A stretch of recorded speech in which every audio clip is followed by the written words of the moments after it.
माधवा जय कुंज बिहारी।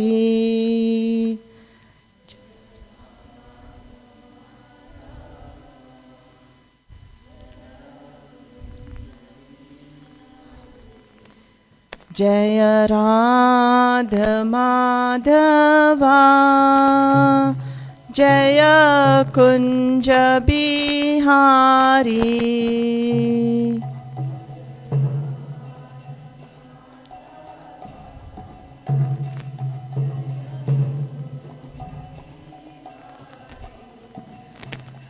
जय गोपी जन वल्लभा जय गिरिवरधारी जय गिरिवरधारी।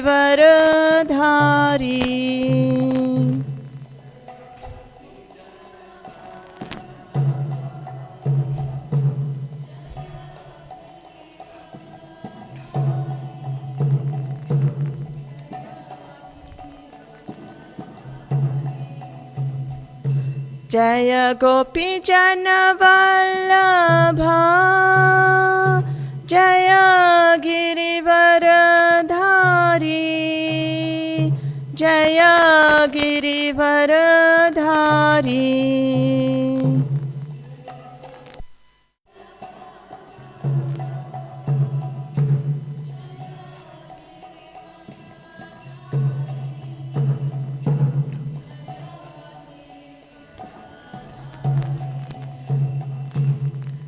यशोदानंदन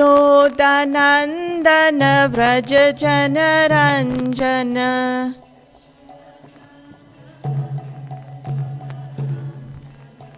यशोदानंदन व्रज जनरंजन।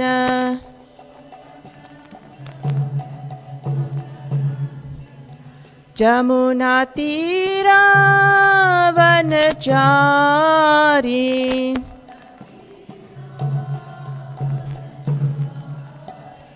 जय राध माधवा जय कुंज बिहारी।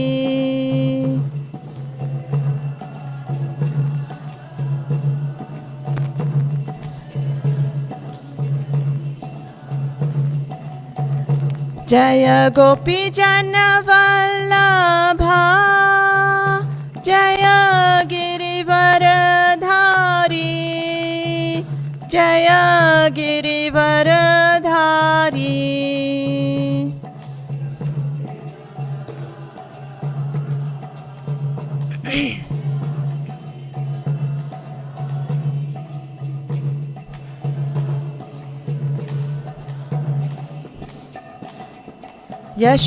यशोदानंदन व्रज जनरंजन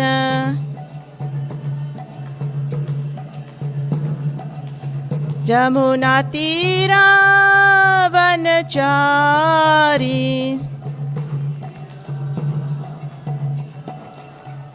जय राध माधवा जय Kunj Bihari.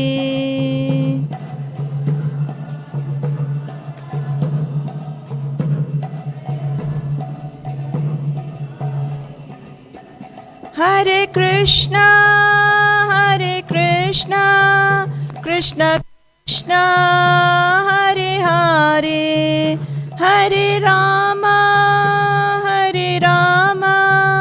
Ram Ram Hare Hare.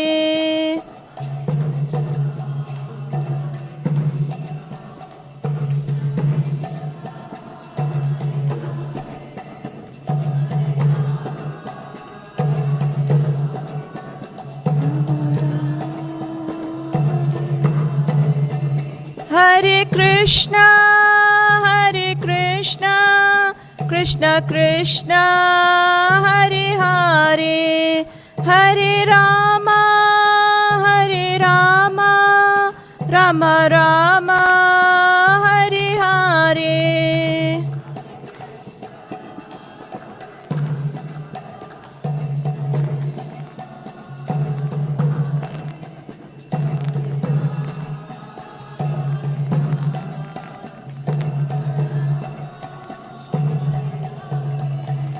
Hare Krishna, Krishna Krishna, Hare Hare, Hare Rama, Rama Rama, Hare Hare.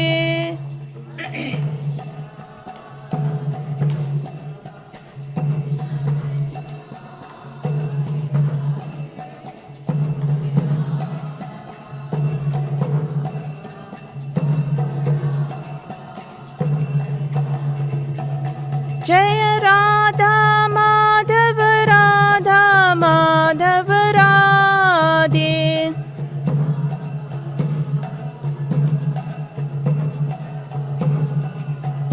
Jaya Radha Radhanat Radha Radhanat Radhe.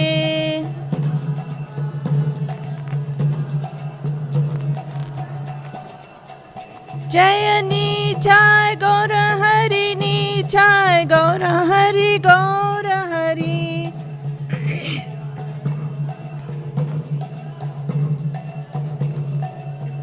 Jaya Jaya Prabhupada Prabhupada Prabhupada Prabhupada.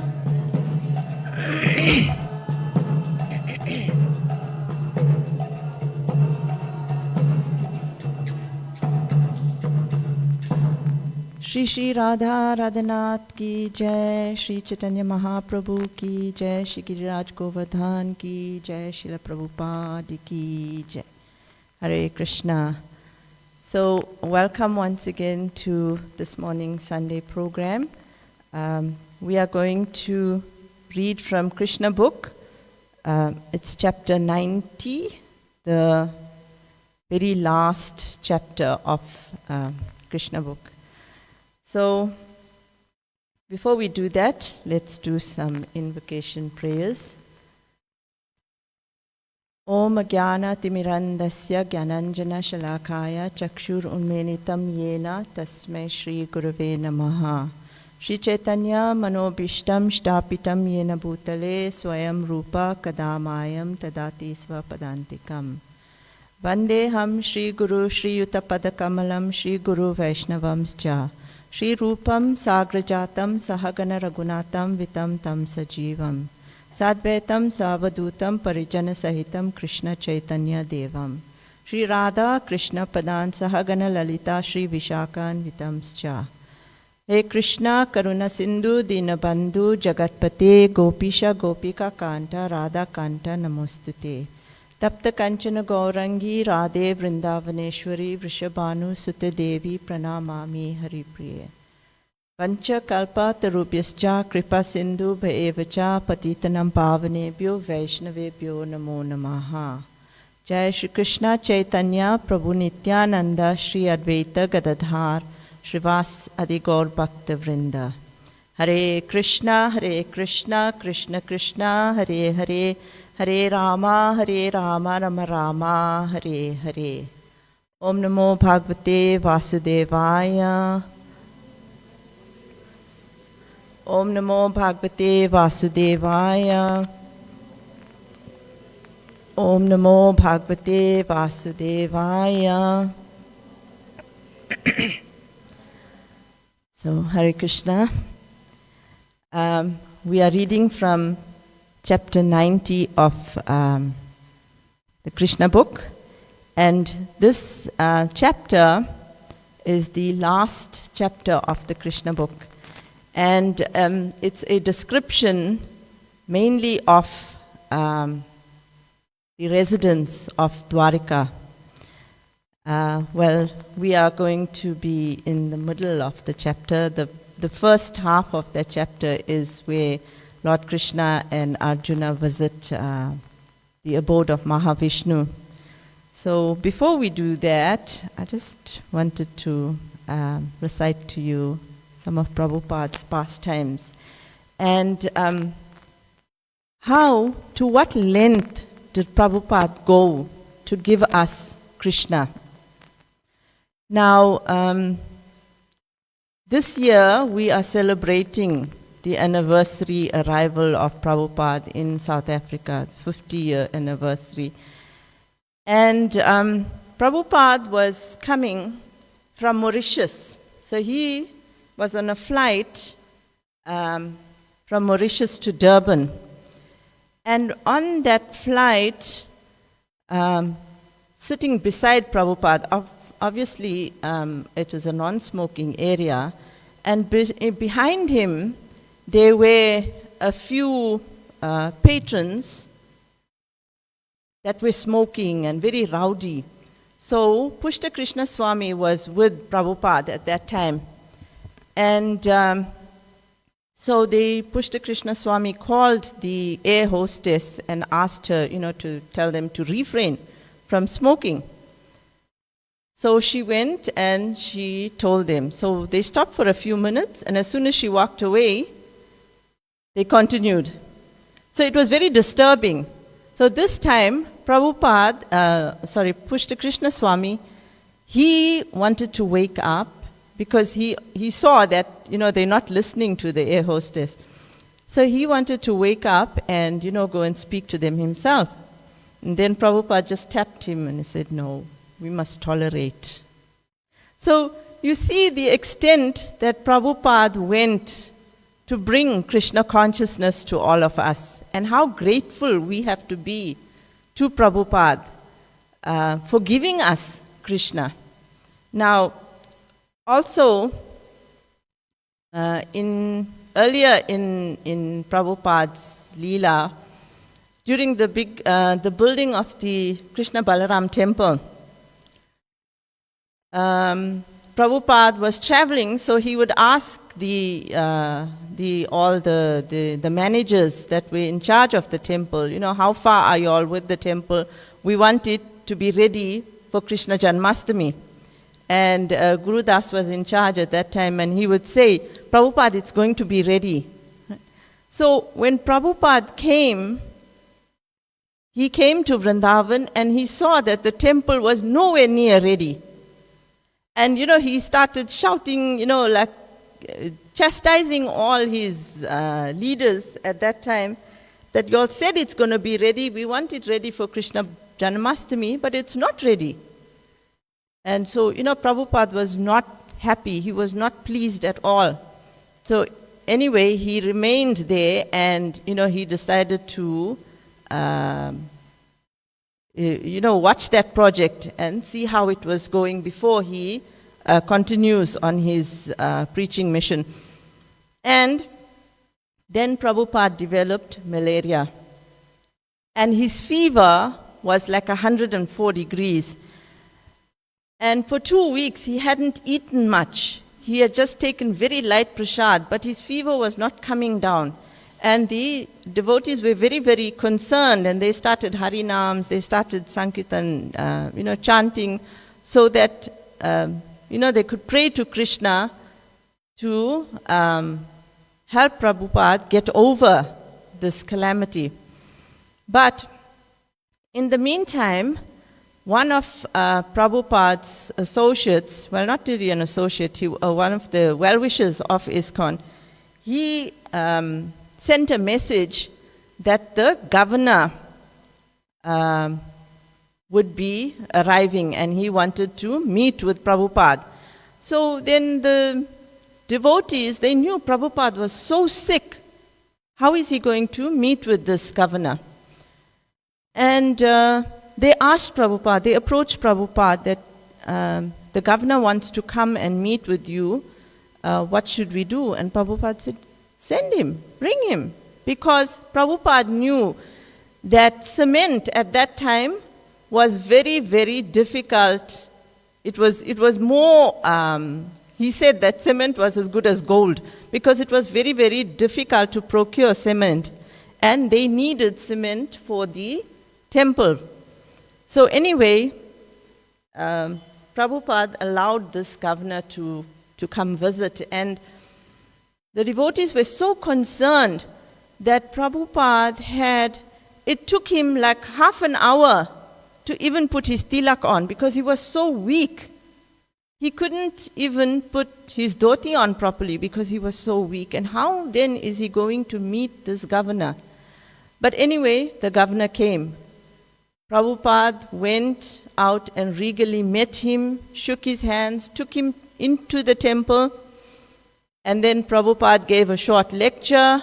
They served prasad. This governor was very happy, and Prabhupada spoke with him. And then when he was leaving, Prabhupada led him to his car, and the governor sat in his car and he went off. And as soon as he drove off, Prabhupada collapsed. So look at the length that Prabhupada went to give us Krishna consciousness. And especially this Krishna book that we are relishing. Prabhupada had had a heart attack in 1967. And he knew, he had just finished translating Canto 2 of Srimad Bhagavatam. And to get to Krishna's pastimes was still a very long way ahead. So what he did is he gave us Krishna book. So if in the meantime he's not able to translate the whole of Srimad Bhagavatam, at least we would have Krishna's pastimes. So we should be so grateful to Prabhupada for all that he has done for us, especially giving us this Krishna's pastimes. Because in the Bhagavad Gita, Krishna is saying that my pastimes, Janma Karma Chame Divyam, my pastimes are transcendental, they divyam, they divine, they're not of this world. And one who knows that, one who understands that, will automatically enter into my abode. Right? So, with that in mind, we'll read about the cities of Dwarika and how the residents of Dwarika related to Krishna. Right? So this is towards the center of the chapter. The roads and the streets of the city of Dwarika were always crowded with elephants, horses, chariots, and infantry soldiers. When elephants are engaged in service, they are given liquor to drink. And it is said that the elephants in Dwarika were given so much liquor that they would sprinkle a great quantity of it on the road and walk on the streets intoxicated. The infantry soldiers passing on the streets were profusely decorated with golden ornaments and horses and golden chariots plied along the streets. In all directions of Dwarika city, wherever one would turn his eyes, he would find green parks and gardens, each of them filled with trees and plants laden with fruits and flowers. Because there were so many nice trees of fruits and flowers, all the chirping birds and buzzing bumblebees joined together to make sweet vibrations. Can you imagine that whole? It is so vibrant with natural beauty. The city of Dwarika was thus fully displayed of all opulences. The heroes in the dynasty of Yadu used to think themselves the most fortunate residents of the city, and actually they enjoyed all transcendental pastimes. All of the 16,000 palaces of Krishna's queens were situated in this beautiful city of Dwarika, and Lord Krishna, the supreme eternal enjoyer of all these facilities, expanded himself into 16,000 forms and simultaneously enjoyed in different family affairs in those 16,000 palaces. In each and every one of these palaces, there were nicely decorated gardens and lakes. The crystal clear water of the lakes contained many blooming lotus flowers of different colors, like blue, yellow, white, and red. and the saffron powder from the lotus flowers were blown all around by the breeze. All the lakes were full of beautiful swans, ducks, and cranes, crying occasionally with their melodious sounds. Lord Krishna sometimes entered these lakes or the rivers with his wives and enjoyed swimming pastimes with them in jubilation. Sometimes the wives of Lord Krishna, who were all goddesses of fortune, would embrace Krishna in the midst of the water while swimming or taking a bath, and the red vermilion of kumkum decorating their beautiful breasts would adorn the chest of the Lord with a reddish color. The impersonalists do not dare believe that in the spiritual world there are such varieties of enjoyment. But in order to demonstrate the factual, ever blissful enjoyment in that spiritual world, Lord Krishna descended to this planet and showed that the spiritual world is not devoid of such pleasurable facilities. Right. So we can look at, this is just a hint of what the spiritual world is about. And in the Chaitanya Charitamrita, it's mentioned that when Lord Krishna went back to the spiritual world, he was thinking, I have come and I have revealed my pastimes to the residents of the earthly planet. But how are they going to be able to come back to the spiritual world? And that's when he decided to come down as Lord Chaitanya to give us this pathway back home, back to the spiritual world.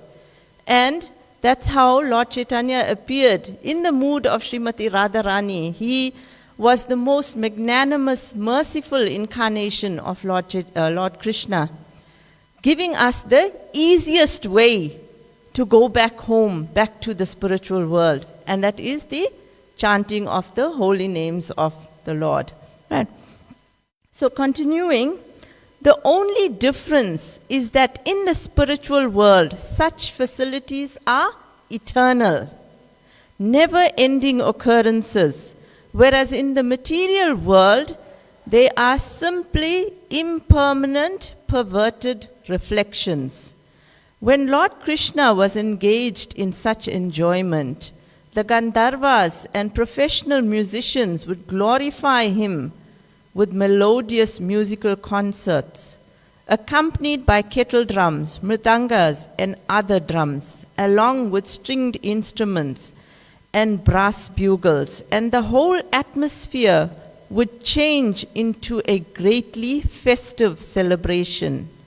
In a festive mood, the wives of the Lord would sprinkle water on his body with a syringe-like instrument, and the Lord would similarly wet the bodies of his queens.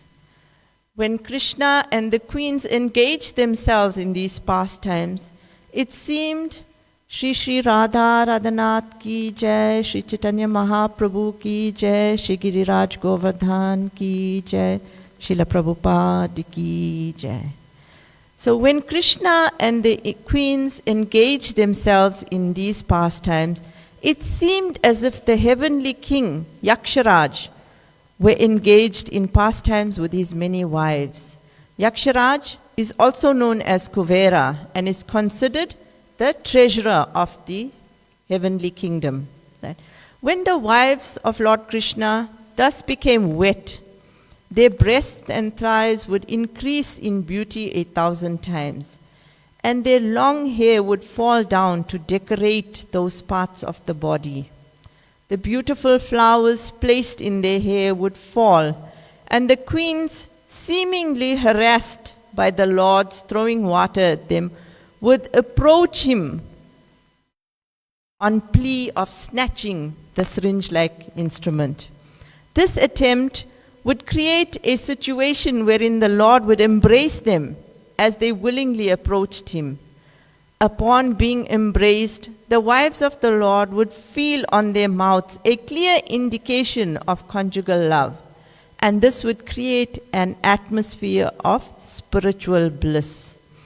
When the garland on the neck of the Lord then touched the breasts of the queens, their whole bodies became covered with saffron yellow.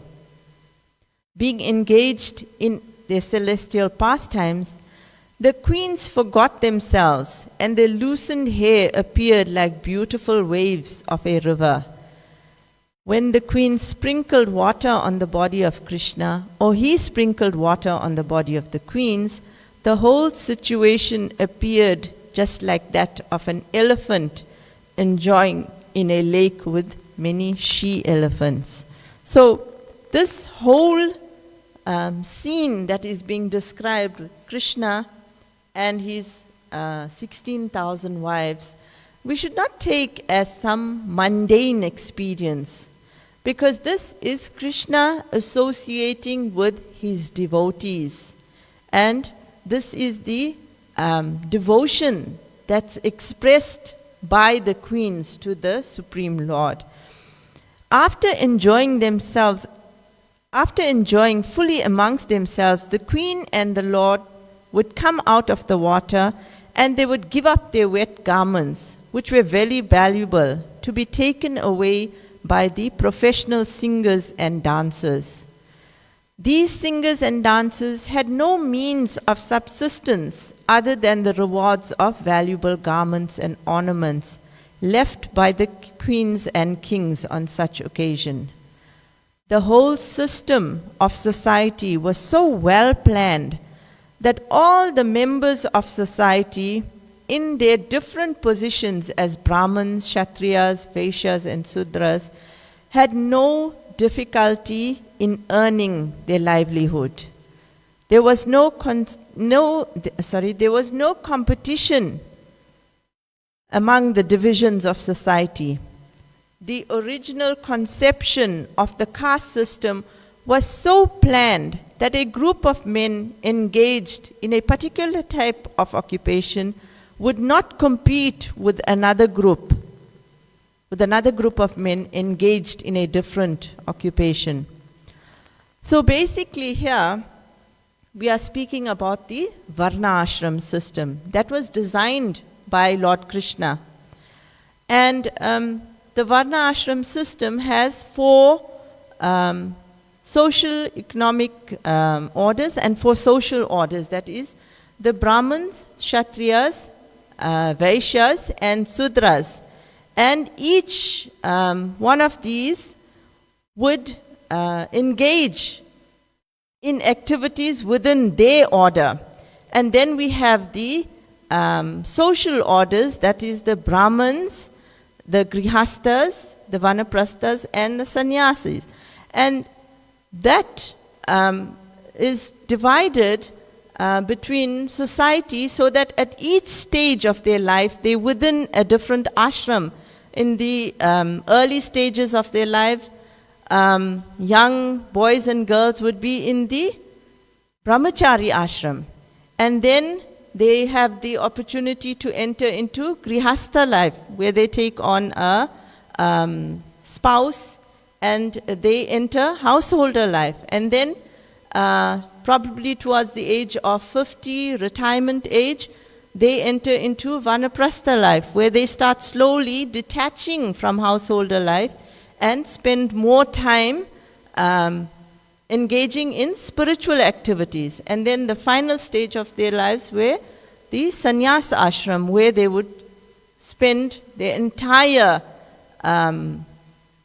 time focused on spiritual activities, uplifting society, and paving their way to go back home, back to Godhead. So this was basically the Varnashram system created by the Lord, and it's a very scientific system. Unfortunately, due to the degradation of Kali Yuga, that Varnashram system has now been slowly dismantled and turned into the caste system by the Brahmins in the early ages of Kali Yuga, and unfortunately that system has slowly dismantled. So this system was a very wonderful system created by the Lord, and Prabhupada had at one stage wanted to recreate the system, but unfortunately he didn't, there was not enough time for him to do that. And we see that slowly with knowledge, spiritual knowledge, people today are beginning to appreciate this Varna Ashram system, right?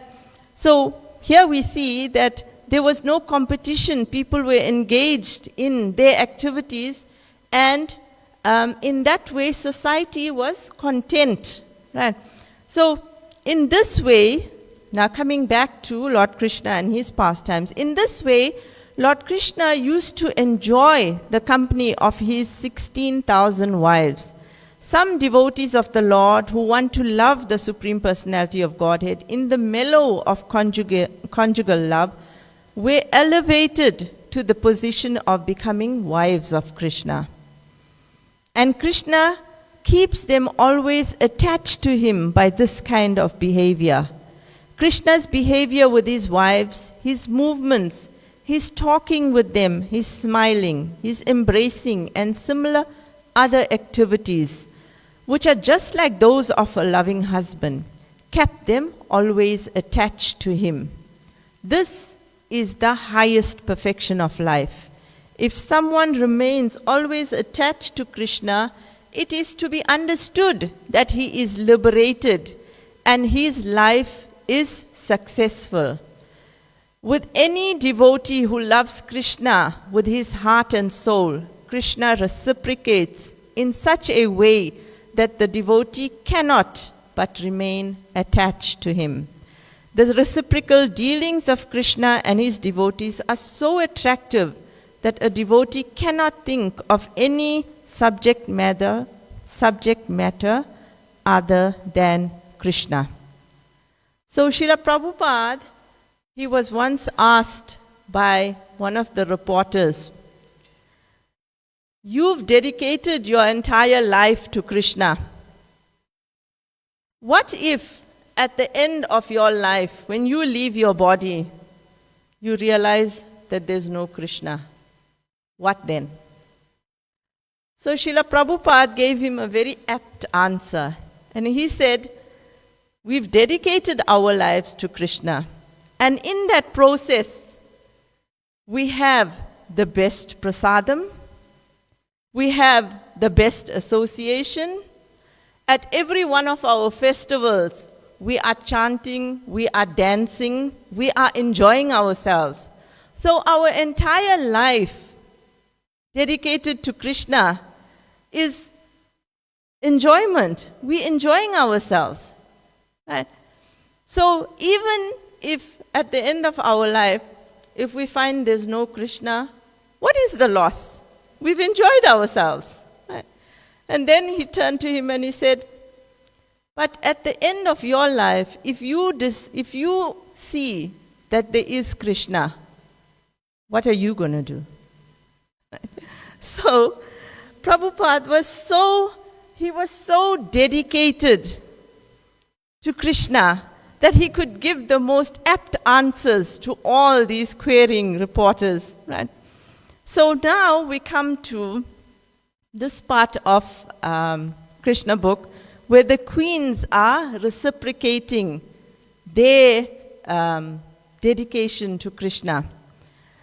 For all the queens, Krishna was their only worshipable object.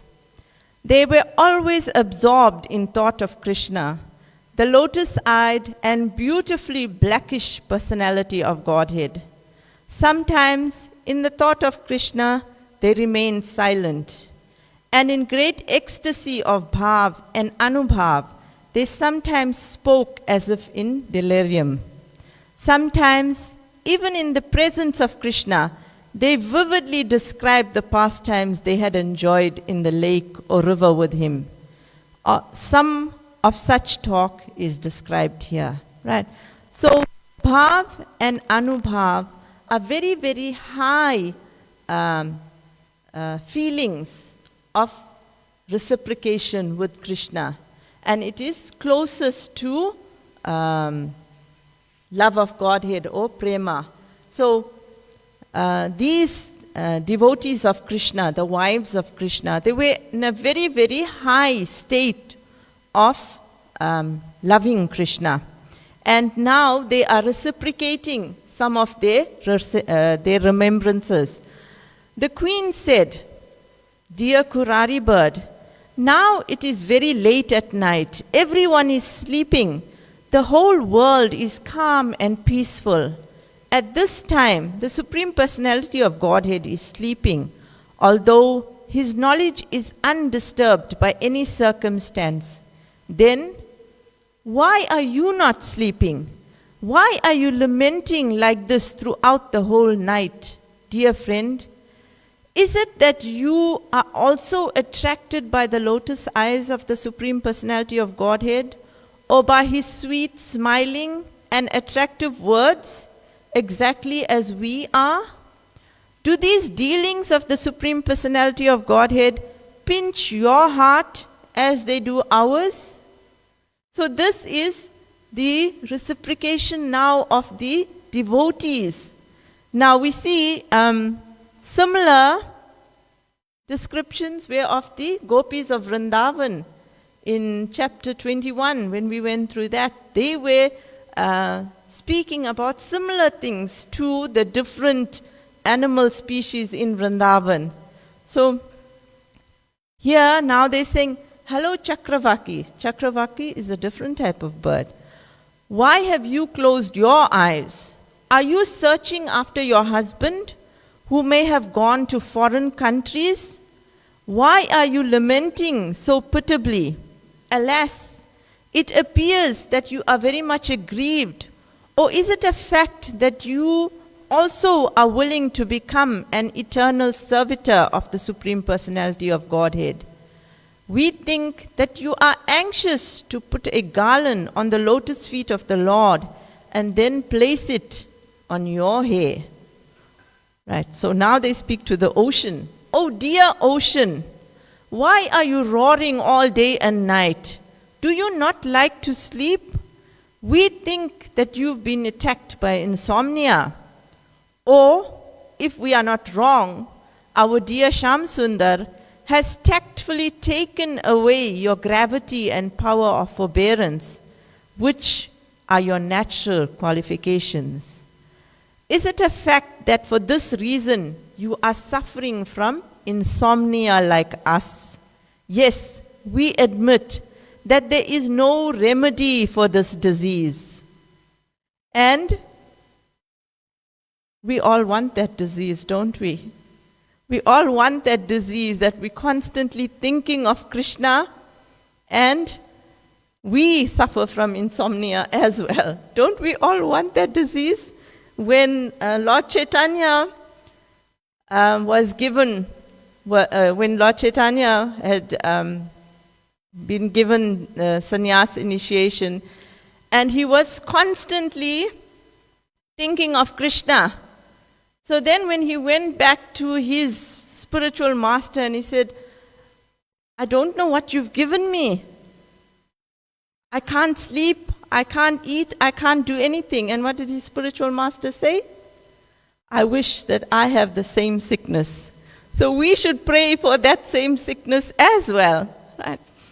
So now they are speaking to the Himalayas. "Oh breeze from the Himalayas, what have we done to you that you are so intent on teasing us by awaking our lust to meet Krishna? Do you not know that we have already been injured by the crooked policy of the Personality of Godhead? Dear Himalayan breeze, please know that we have already been stricken. There is no need to injure us more and more. Dear beautiful cloud, the color of your beautiful body exactly resembles the bodily hue of dear most Shamsundar. We think, therefore, that you are very dear to our Lord, the chief of the dynasty of the Yadus. And because you are so dear to him, you are absorbed in meditation exactly as we are. We appreciate that your heart is so full of anxiety for Shyam Sundar. You appear excessively eager to see him, and we see that for this reason only drops of tears are gliding from your eyes, just as they are from ours. Dear black clouds, we must admit frankly that to establish an intimate relationship with Shyam Sundar means to purchase unnecessary anxieties while we are otherwise comfortable at our home. Generally, the cuckoo bird sounds its cooing vibration at the end of night or early in the morning.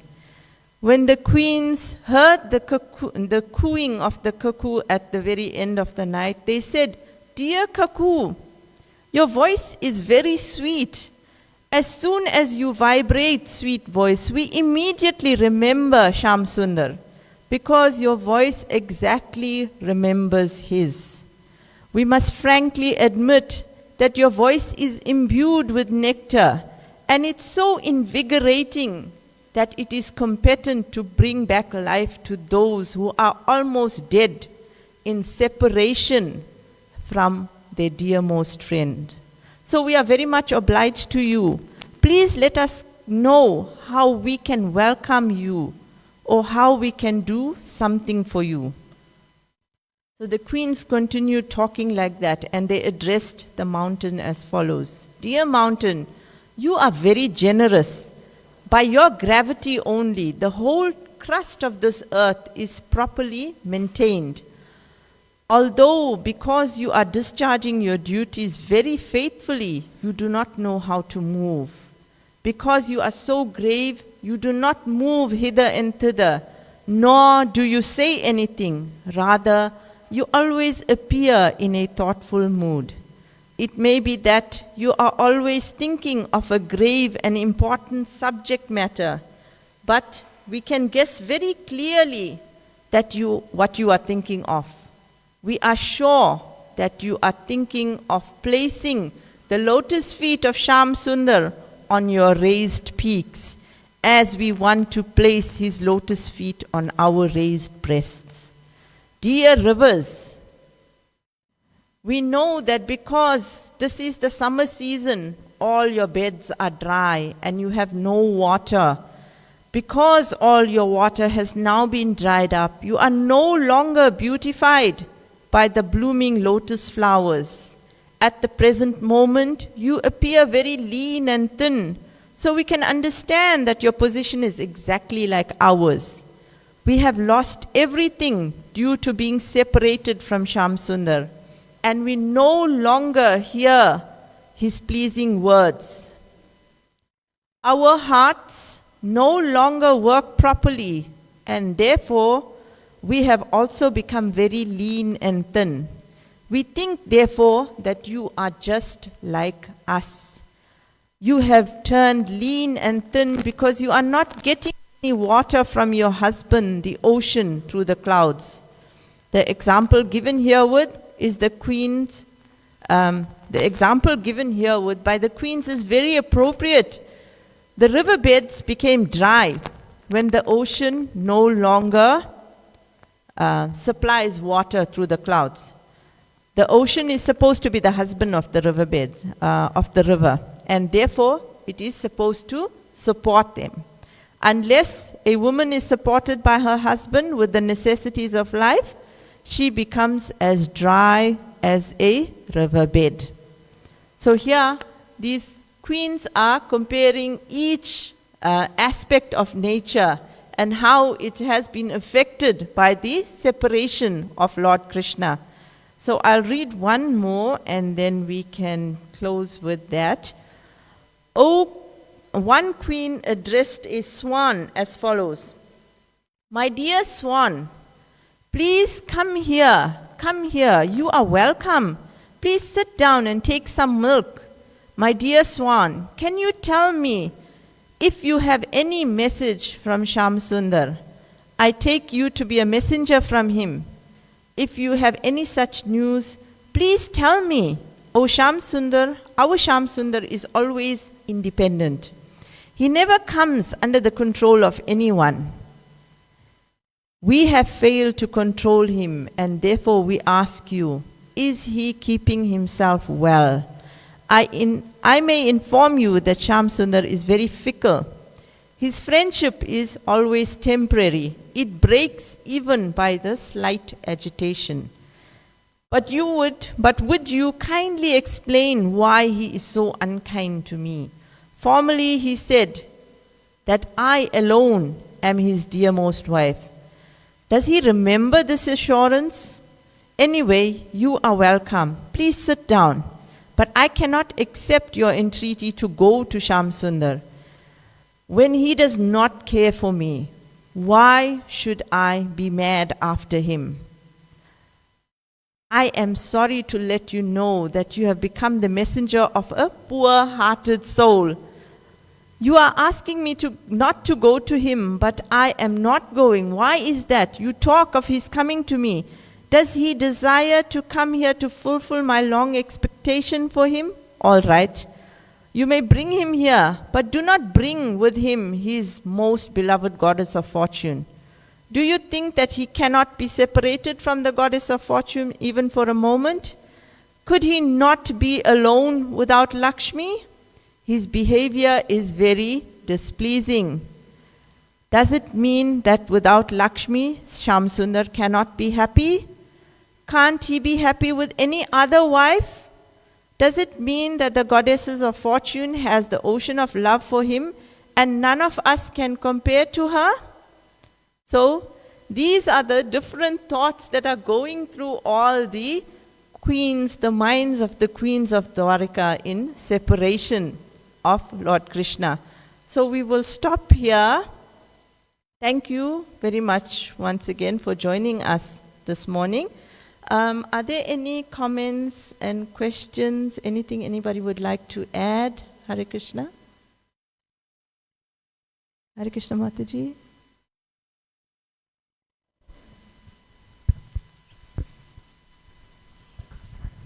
Hare Krishna. So these pastimes that you were reciting are so beautiful, and they're intimate pastimes with Krishna and his wives.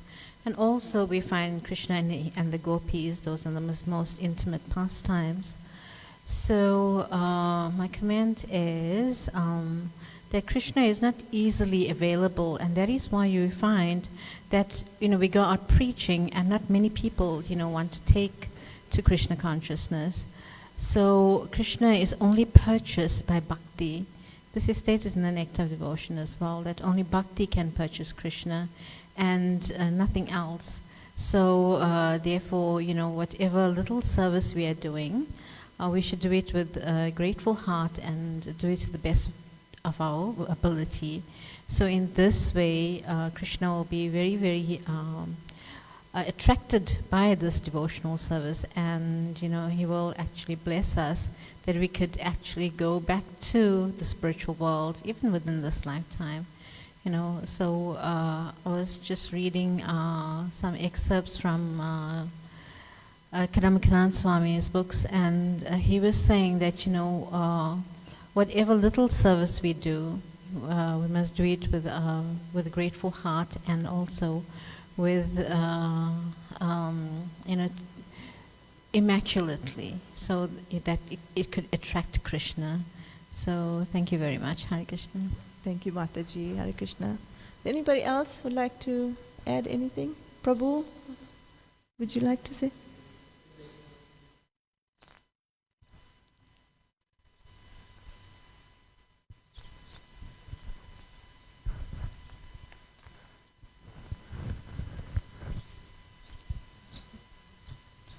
So if there's nobody, we'll stop here, and please join everybody for breakfast. Vanchakalpa tarubhyascha kripa sindhu evacha patitanam pavanebhyo Vaishnavebhyo namo namaha. Srila Prabhupada ki jai. Hare Krishna.